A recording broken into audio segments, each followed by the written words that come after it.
Chant 7. L'apparence est le reflet de l'illusion. Proverbe qui m'étient. Baruch s'approcha de l'entrée sud du village des morts. On se trouvait à quelques kilomètres au nord de Thèbes. Ici reposaient de hauts fonctionnaires et des grands prêtres qui avaient servi fidèlement le pouvoir royal pendant des années et qui avaient entrepris le voyage vers le bel Occident depuis des décennies, voire des siècles. Debout sur une dune, il pouvait admirer les dizaines de mastabas qui s'alignaient devant lui dans la lumière déclinante de cette fin d'après-midi. Il se devait d'agir vite. Il était revenu ce midi du camp nomade, ce qui voulait dire que la mercenaire avait une journée d'avance sur lui. À cette heure, elle avait dû rencontrer le roi et lui remettre ce que contenait l'étui en cuir du moine. Il n'y avait pas un instant à perdre. Baruch devait savoir ce que contenait cet étui. Prenant une brève inspiration, il ajusta le sac qu'il portait en bandoulière, descendit la dune et se dirigea vers la ville fantôme. Tous ses sens étaient en alerte. Il n'y avait pas de gardien en vue, du moins pas de gardien humain. Arrivé au pied de la dune, il se trouva aux abords immédiats des premiers mastabas. Extérieurement, rien ne distinguait l'enceinte formée par les bâtiments du reste du désert. Pourtant, dans cet espace dédié à la mort, Baruch savait que les lois de l'espace et du temps étaient différentes de celles qui régnaient à l'extérieur. Il ferma les yeux quelques instants et se concentra. Ses sens psychiques s'ouvrirent à l'autre monde. D'un pas, il franchit la barrière invisible qui le séparait du monde des morts. L'air se troubla quelques instants, comme par un jour de grande chaleur. Il aperçut du coin de l'œil un mouvement sur sa gauche, puis un sur sa droite. Des chuchotements s'élevèrent autour de lui, et le ciel s'obscurcit. Un observateur extérieur aurait simplement vu le noble déambuler entre les tombes, sous un ciel d'azur. Mais les sens extralucides et développés du magicien pouvaient voir la réalité des autres niveaux d'existence. Il pouvait percer le voile séparant les différents plans. À nouveau, une silhouette translucide passa dans son champ de vision. Il devait choisir un mastaba rapidement. Il avisa l'un des plus grands et se dirigea d'un pas rapide vers son entrée.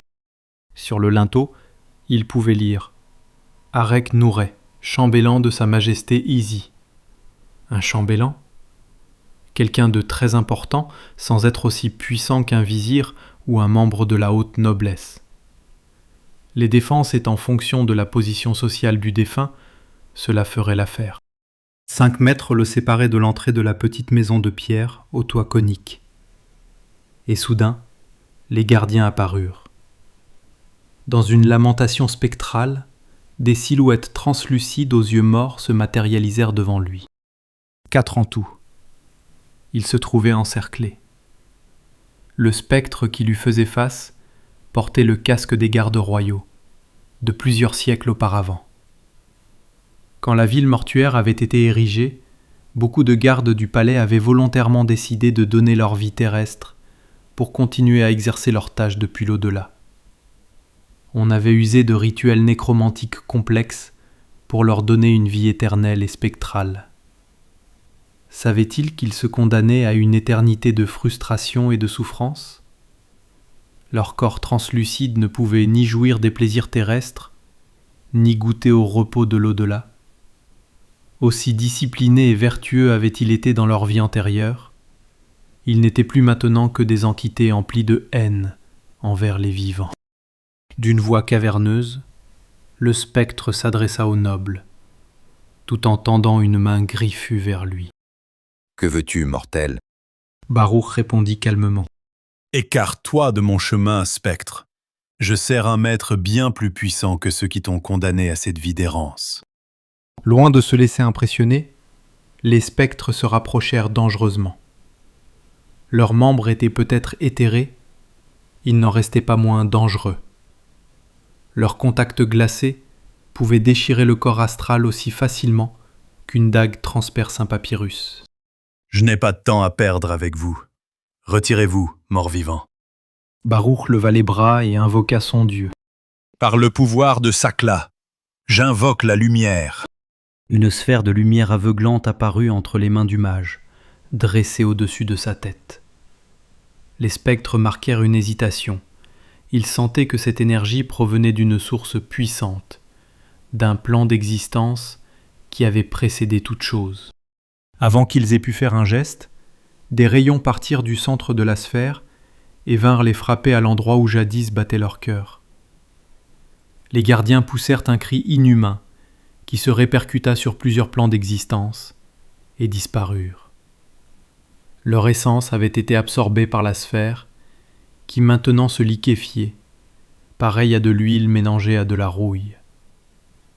Elle coulait sur les bras et le visage du mage. Baruch leva la tête et ouvrit la bouche. Le liquide poisseux coula au fond de sa gorge, puis il lécha ses mains avec des airs de chien fou et avide. Il sentait la puissance froide des spectres l'envahir alors qu'il se nourrissait de leur essence. Ses muscles se tendirent sous l'impulsion de l'énergie. Un frisson semblable de plaisir malsain le parcourut. Ivre de puissance, il éclata d'un rire froid, jouissif et incontrôlé. Quelques instants plus tard, il entrait dans le mastaba. Le grand prêtre de la cour, Min Rek, se tenait appuyé à une table, sur laquelle se trouvait l'étui apporté par Kinya. Le roi s'était éloigné de la table pour contempler le grand fleuve Hapi depuis la fenêtre. On apercevait les innombrables felouks qui allaient et venaient comme des moustiques dans la lumière crépusculaire. À eux seuls, les petits bateaux représentaient la richesse économique du royaume de Kimet. Ils amenaient les richesses du nord du royaume à la capitale, minéraux, métal, grains et papyrus. En compensation, la capitale acheminait vers le sud le précieux bois que les commerçants allaient chercher dans les jungles du Couche. Toute cette opulence, toute cette population qui ne manquait de rien. Grâce à la répartition des richesses organisée par les services royaux, personne ne mourait de faim. Tout cela risque de disparaître. Murmura-t-il. Pardon ? Tout cela, tout ce que nos ancêtres ont bâti risque de disparaître. Toute cette culture, cette magnificence, des ruines et du sang. Si je puis me permettre... Dedo Méziou se retourna vers le prêtre conseiller et considéra quelques instants cet homme d'âge mûr, à l'allure tranquille. En 20 ans de règne, Minrek était parmi les rares hommes à ne l'avoir jamais déçu. Intègre, l'homme avait la réputation d'être l'homme le plus instruit du pays. Il commandait avec rigueur et humanisme au prêtre d'Osiris, mais aussi à la garde royale. Le souverain lui faisait une confiance absolue. Parle, Minrek, dis-moi ton sentiment. La guerre est à nos portes. Les Ixos et leurs dieux usurpateurs s'agitent dans les ténèbres. Mais nous n'avons pas encore perdu, votre majesté. Nous ne devons pas perdre espoir. Certes, mon fidèle conseiller, mais sache une chose, nul ne se sort vainqueur d'une guerre. Nul n'en sort grandi, chacun a son lot de larmes. Si la guerre éclate vraiment, des villes seront rasées, des familles massacrées, des enfants perdront leur père, l'horreur sera partout. Je sais. Minrek s'absorba dans une réflexion. C'est pour cette raison que je crois que cet objet a toute son importance. Le roi ramena son regard vers la table.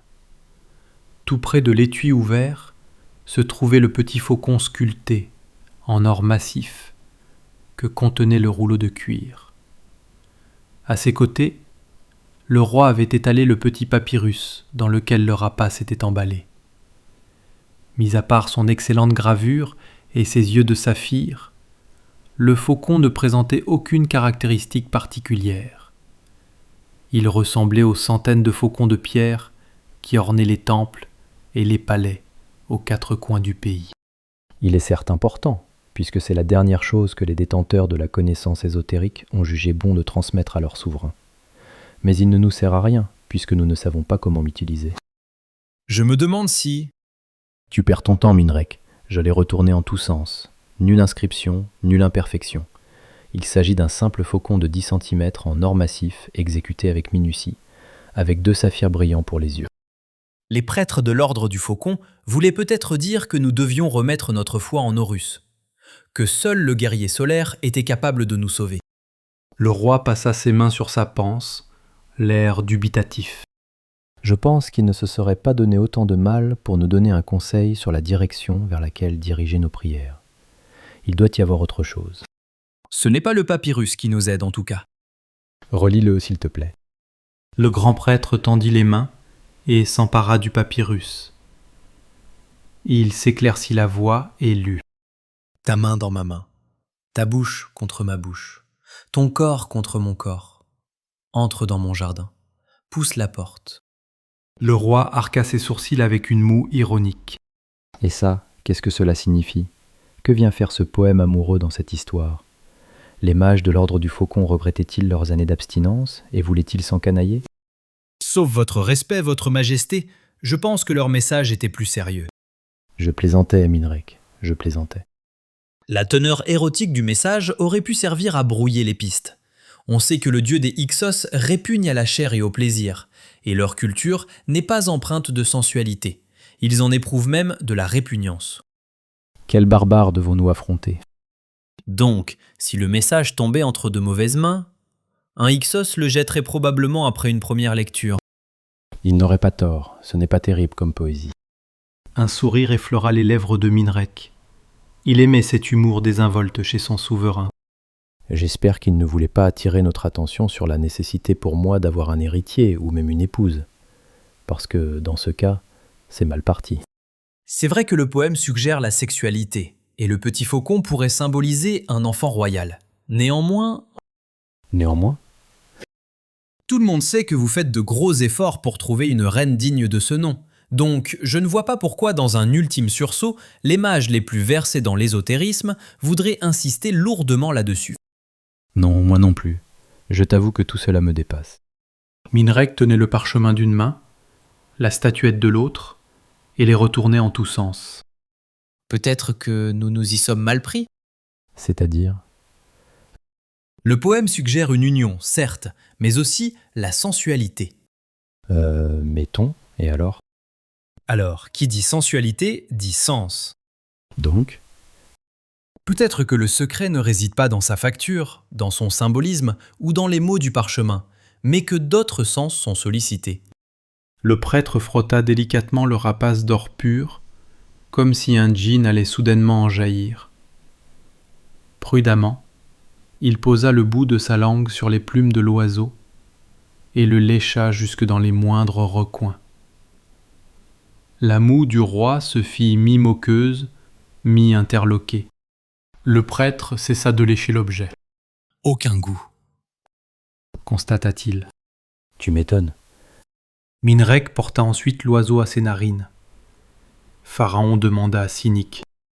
À part ton haleine que tu viens d'y déposer, tu sens quelque chose?